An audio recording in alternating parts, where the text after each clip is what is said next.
Let me also introduce to you now the officers for 2012. Mark Croston will be our president. Every one of us have our own personal story. I was born in the city of Philadelphia. My dad was a Baptist pastor. My mom was a church musician. I came to know Jesus as my own Lord and Savior at an early age.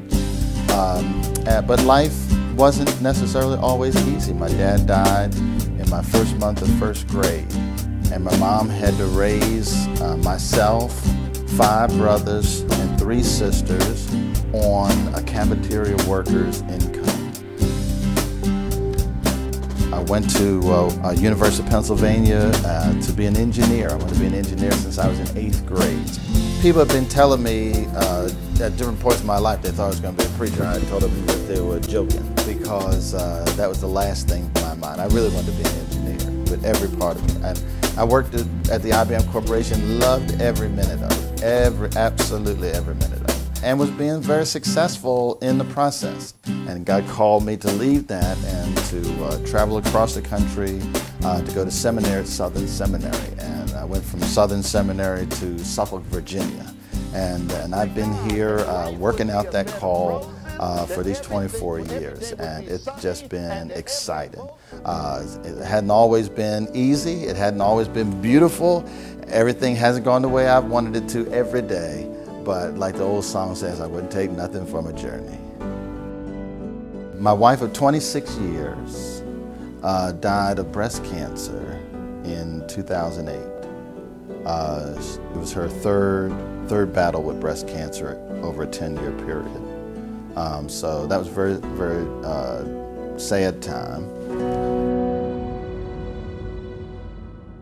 God gives you sustaining grace, you know. We can't keep talking about it and not be able to live it.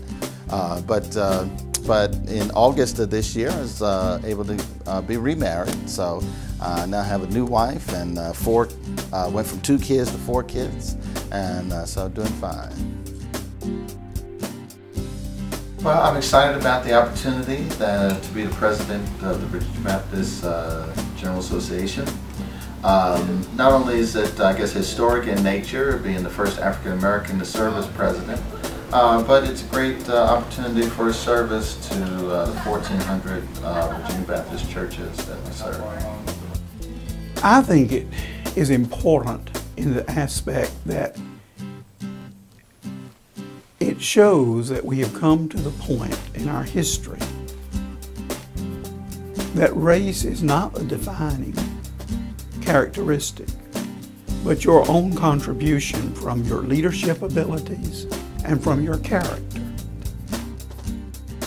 I've invested my life in this convention because I believe the convention is doing good things. I believe the convention is going in a good direction. I think that we're facing newer and newer challenges as a church. Our society is changing so very much, the nature of everything that we do.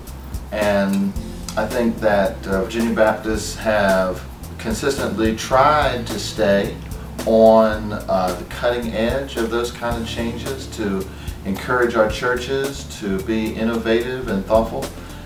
This recession has in many ways affected many of our churches, and we need to be able to know that we can still do ministry, even if we have to do it with less resources. There's still so much that we can do in terms of energizing our membership, mobilizing them to do the work of the ministry until these financial times turn around.